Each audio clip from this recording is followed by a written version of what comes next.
Can a company that causes losses and injuries to hundreds of thousands of individuals and businesses walk away clean by filing bankruptcy? I'm Dan Ringer, and we'll talk about getting away with it through bankruptcy right now on The Law Works. From West Virginia Public Broadcasting. Closed captioning for The Law Works is made possible by a grant from the Monongalia County Bar Association to support legal information and education for all West Virginians. The Law Works is made possible by major grants from the West Virginia Attorney General and from Software Systems Incorporated, a West Virginia company established in 1975 which provides high-end support services, programming, and consulting for county government AS400 mid-range computer systems, as well as PC-based systems, and by a grant from the West Virginia Bar Foundation. The West Virginia Bar Foundation, the philanthropic organization for West Virginia's legal profession and justice system, promoting public knowledge of the law in West Virginia.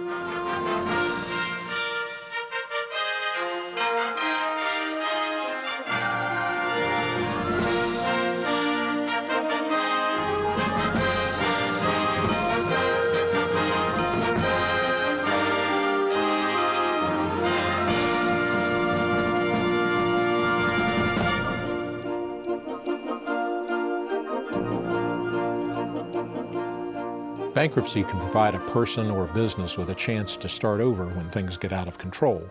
But what of the people who suffer as a result of the bankruptcy? My guest is attorney Martin P. Sheehan. Marty, welcome back. Hi, Dan. How are you? You practice a lot of bankruptcy law. I have over the years, that's right. One capacity or another.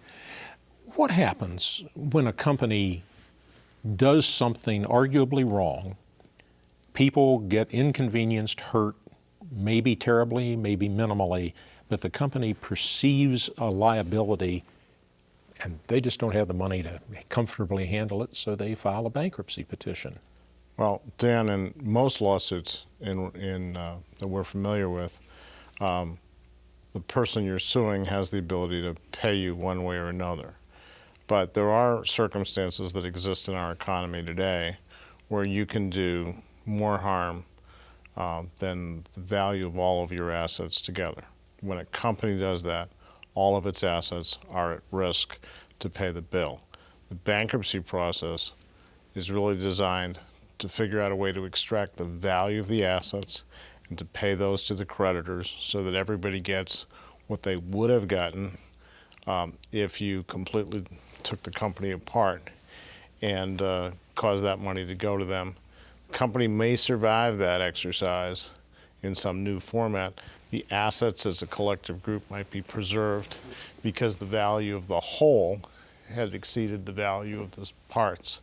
And the bankruptcy process is designed to preserve value and to preserve the usefulness of the collection of assets. One of the things that I've always perceived of being true of bankruptcy is it's complex and it's confusing. It is complicated. Bankruptcy lawyers tend to talk a slightly different language than the rest of the bar. And we do that because we are sort of concerned about the problem that exists when the value of the claims exceed the value of the assets. We've gotten used to dealing with that problem. The bar as a whole generally doesn't confront that issue. Generally, when a client comes to a lawyer and they say, I've been hurt, the lawyer says, well, I can try to help you recover that money. The technique or the mechanism is to sue somebody. I look at you and I say, Marty, you hurt my client in a car wreck or whatever it was.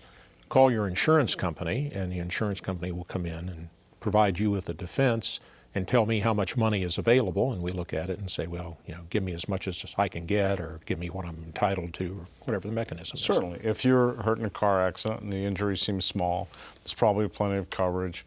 We can reimburse you, we can pay your medical bills, we can do those things. Occasionally, we've all heard of those car wrecks involving children where people are rendered quadriplegics, and it doesn't matter how much money is available, there's never going to be enough insurance coverage to make that person legally whole. You can't fix them.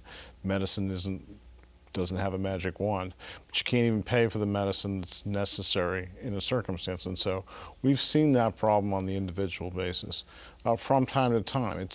Thankfully, it's pretty rare.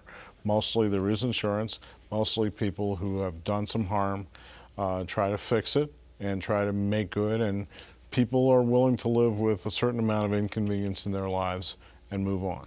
Well, one of the truths is in our system, the only way sometimes I can make you whole, I can't fix your arm, I can't fix your leg or take you out of a wheelchair, so we just give you money. That's right, and we have a process for evaluating what it was you took away from me, translating it into money, and then trying to say, give him the monetary equivalent of what you took away from him. And that's our tort system. Well, I don't think it would surprise anyone if we said at this point, what we're talking about is the Freedom Industries chemical spill in the Elk River. I was going to say in Kanawha County, but it was a 9-county area that was affected by this.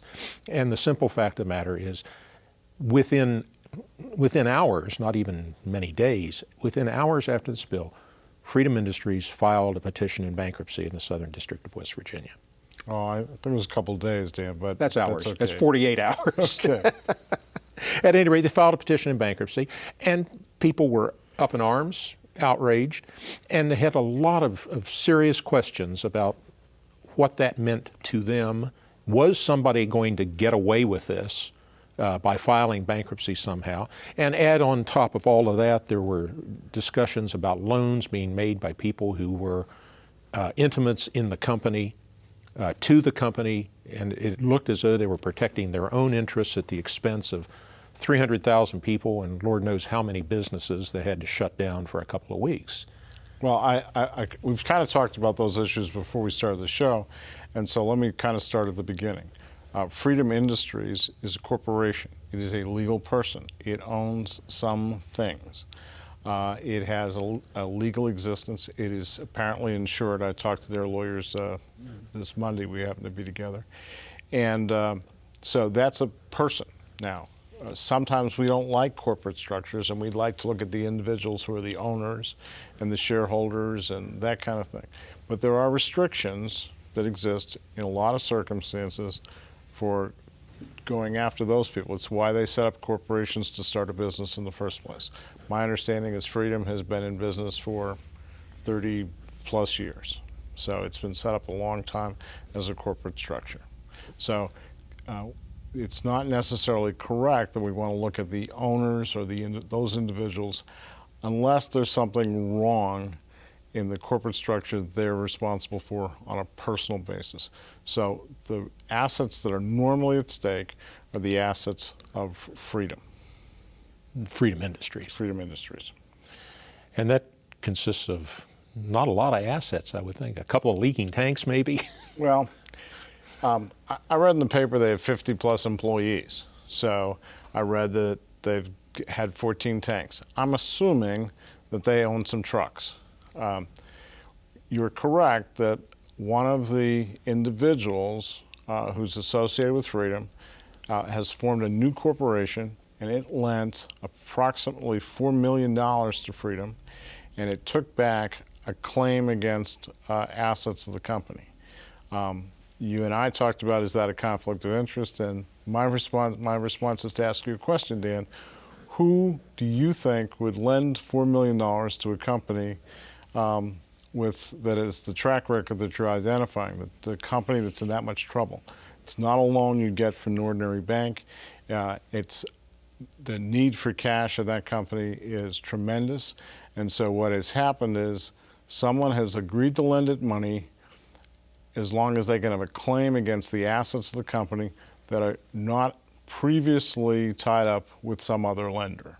So if they had borrowed money from a bank to build these tanks or to buy the trucks, the bank is in first position to sell the tanks and the trucks? Normally that's true. So And the I would person who assume loans so. them the money comes in a second position, so that if the tanks and the trucks are sold, the bank gets paid off, and if there's any money left over, the person who just loaned the money to the company gets some or all of the rest of it. That's right, and it's what we call a blanket lien. Is normally how you'd pursue that. You take a lien against all the existing assets of the company, and it's really a trade for the current value of the assets versus the current loan. And in this case, you're right, they are related, but I would expect that the loan might have exceeded the value of the assets and not the other way around. But what happens to Hal's Hamburger Haven down the river, who had to close for 2 weeks, lost hundreds, thousands, tens of thousands of dollars worth of business, or Mary Margaret Smith, who lives a little further down the river, who is now afraid to drink the water, maybe ruined her clothes washing them. Part of the problem is we do not understand the full effects of this spill, but people are afraid. Some people are going to be entitled to money because things would have happened to them as a result of it, like Hal's Hamburger Haven. And I want to answer that question, Dan, but I want to finish the process of the loan first so that people really understand that there was nothing underhand that happened there.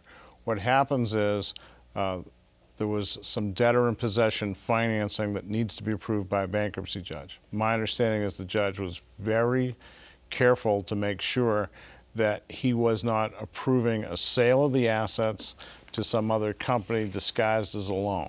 He wanted to make sure that whatever value could be preserved for the benefit of creditors was being preserved in the process. And so they originally came in and suggested it'd be a $5 million loan, and he said no, and they ultimately agreed on a $4 million loan. And so I know the judge, and I know the integrity with which he's trying to make sure that assets are preserved for creditors. So there is an approval process. Part of what he wanted to see was he wanted to see a listing of all the assets, and he wanted to see all of those things happen to make sure that every nickel that Freedom could possibly pay to make this situation right would be available for people. And that's really the beginning of the process that we call bankruptcy. We're talking about getting away with it through bankruptcy. My guest is attorney Martin P. Sheehan. I'm Dan Ringer, and this is The Law Works. What you describe makes it sound like the bankruptcy judge, Ronald Pearson is the bankruptcy judge, is trying to make the best of a bad situation. Bankruptcy is always making the best of a bad situation, Dan, and that's where we are. As I said, the problem is Freedom probably has bills that exceed the value of its assets no matter what we do. If I just said 300,000 people in the 9-county area were inconvenienced and had to buy two cases of water, I'm at $10, and if I do the math, I'm at $3 million without even worrying about inconvenience, closing of businesses, potential medical harm. People who've ingested water in their medical bills. My daughter was in the area. I did not know that. She's pregnant with another of my grandchildren, and so there's a question, I think we all have one, about, is her ingestion of water over this period going to cause a problem? So she's a claimant, and you'd have those kinds of things that would occur. And that's the tragedy of it, is we don't know. Her injuries, her child's injuries, your grandchild's injuries may be nothing, or they may be quite serious, and you're going to spend months now waiting for that shoe to drop. We are. Now, under West Virginia law, you're not hurt. You don't get anything for that. That's fine with me. But your daughter and your grandchild may be. They may be, and hopefully we don't have a serious claim for damages, but there may be a claim for some extra monitoring and that kind of stuff. My daughter is a nurse, and so she knows more what's available than I do. The so curious she had a thing, track list. The curious thing about this is I didn't ask Marty to be on the show because of this.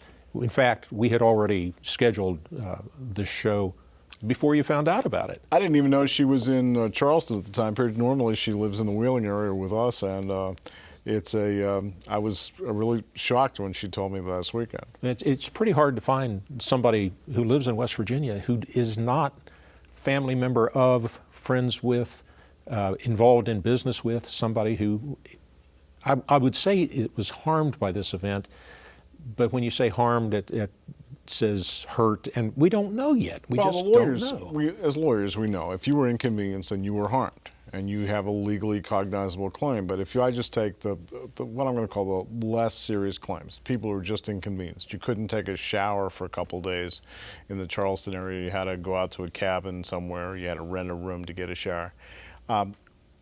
We're concerned about those people. They have a real expense.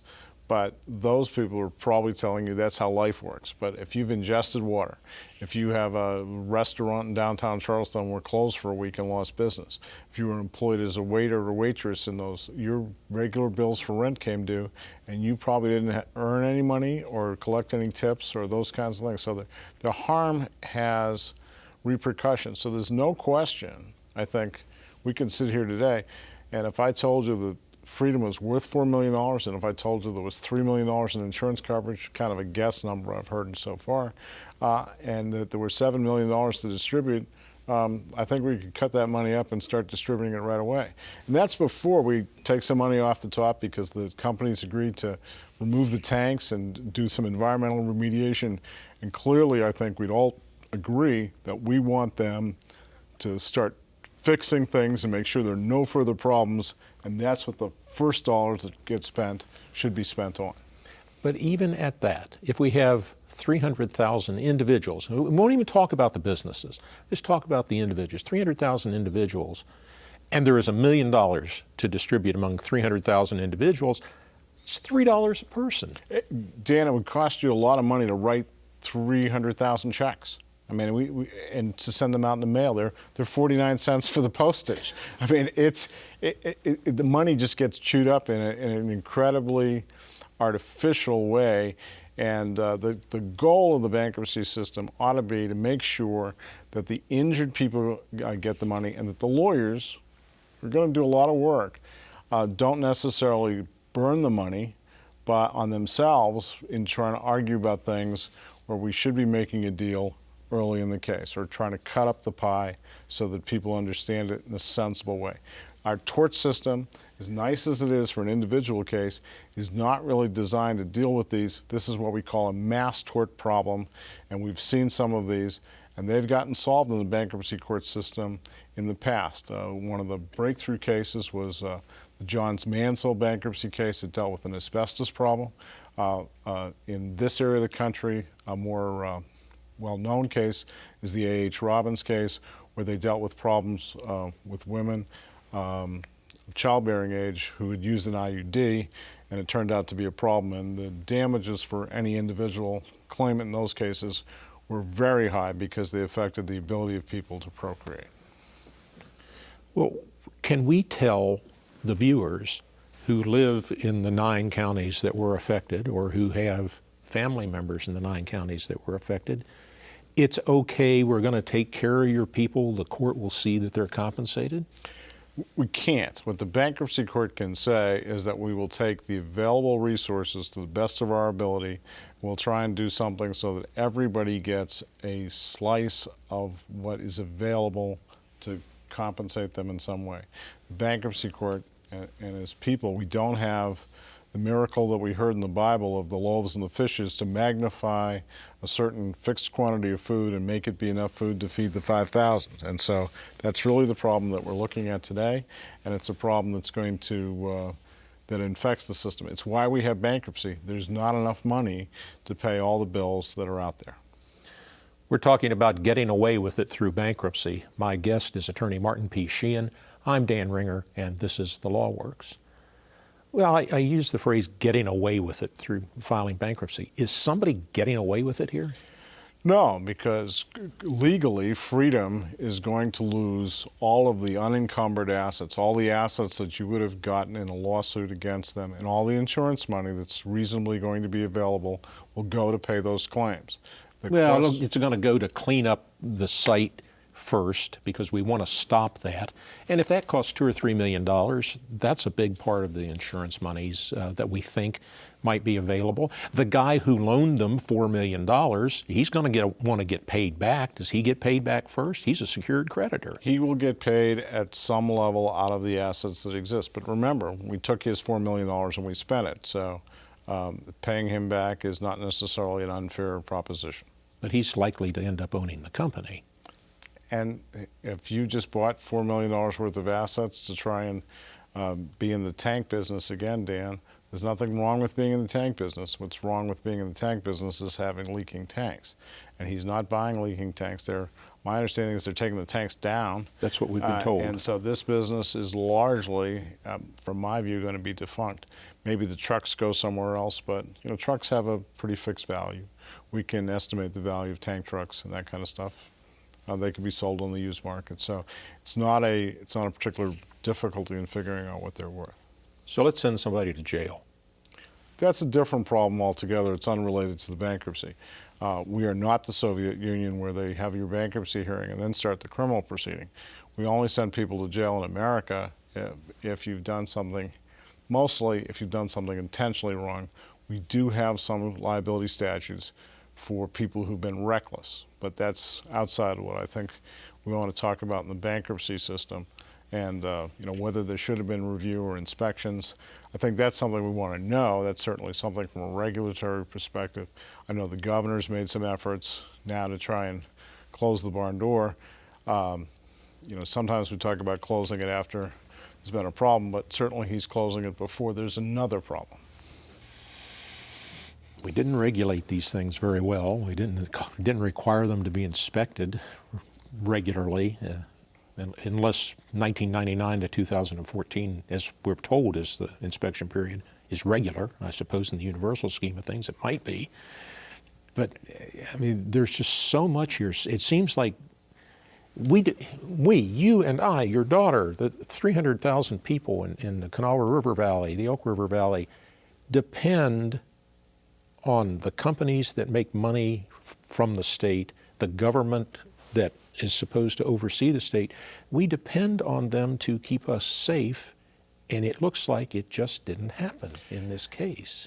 And we can complain about that, Dan, but at some level we all engage in risky behavior. Not every activity is insured to cover every possibility. We require people in business in West Virginia to maintain certain minimum levels of insurance. We talked, for example, about the regular tort system and the automobile rules. There are requirements to have mandatory insurance in West Virginia. I think the mandatory limits are $20,000. You can get involved in an automobile accident, cause more than $20,000 damage to somebody else without really thinking about it. And so we have an issue. If you want to argue about whether we should change those things, that's all fine, but it doesn't change what the bankruptcy problem is, which is to take a fixed amount of assets that might be augmented through insurance, that might be augmented in some other ways, and to distribute that to people who have claims that are dramatically in excess of whatever is going to be available. To me, the problem here is how do we magnify the pot and have a fair distribution of proceeds as promptly as we can possibly accomplish that result. Do you see any reasonable way that Freedom Industries as a going concern is going to survive this? Well, legally it might, and you might say some technical way that the company survives. They filed a Chapter 11 reorganization petition, but you can liquidate in a Chapter 11 petition as well. So the long-term prospects, I can't tell you, but I would expect that this site's going to be closed, that the assets that used to be Freedom's will essentially be sold one way or another to people who are going to pay fair market value for them, and then a pool of money will be created to pay claims. And that's basically what I see happening. How are the priority of the claims determined, or how is the priority determined? Well, the good news is we're in Chapter 11, and so you can create classes of claims that are a little bit different. There are some provisions in the law that require some people to be paid ahead of others. So, for example, we will pay for administrative expenses, and in this case, that'll include the cost of taking down the tanks. All the bills the company has going forward will get paid at 100% level. So if you're a contractor and you're taking down the tanks, we know that you're going to get paid. If you are involved in squeegeeing or however else they get whatever this chemical is out of the water or off the land, those people are going to get paid. And we think intellectually that makes some sense. The employees of the company are still working, doing some stuff. They transported this product from one place to another. Those people will get paid. We want the wage people to get paid. The lawyers will get paid because they're doing some real work to make sure that all of this rest of this stuff happens. At some point, we pay taxes. It's a significant priority in this kind of a case. And then we'll be in a situation where we'll start to distribute the money among classes. And so I might say to you that I'm the owner of a business, and we had to shut down for 3 or 4 days, little restaurant in Charleston. So we might put all of the people who lost income from operations of a business in a class to get a piece of the pie. So the people who are annoyed and inconvenienced, they're going to be toward the bottom of the list, aren't they? Yeah, probably, and I think that those people would probably prefer that. Normally we prefer people over stuff.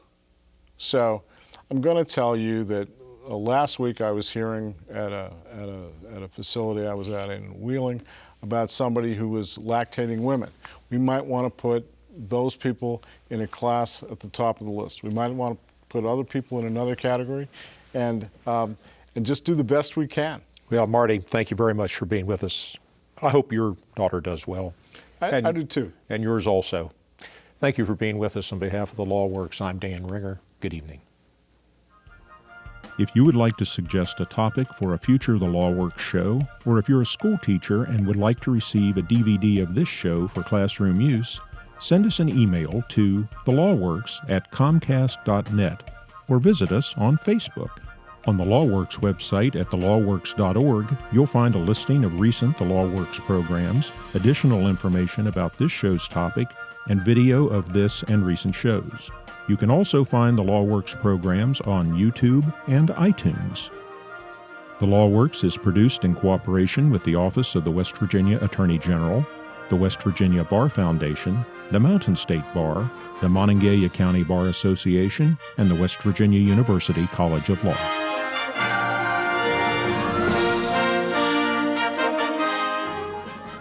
The Law Works is made possible by major grants from the West Virginia Attorney General and from Software Systems Incorporated, a West Virginia company established in 1975, which provides high-end support services, programming, and consulting for county government AS400 mid-range computer systems, as well as PC-based systems, and by a grant from the West Virginia Bar Foundation. The West Virginia Bar Foundation, the philanthropic organization for West Virginia's legal profession and justice system, promoting public knowledge of the law in West Virginia. Additional support for the Law Works is provided by the West Virginia Supreme Court of Appeals. From West Virginia Public Broadcasting,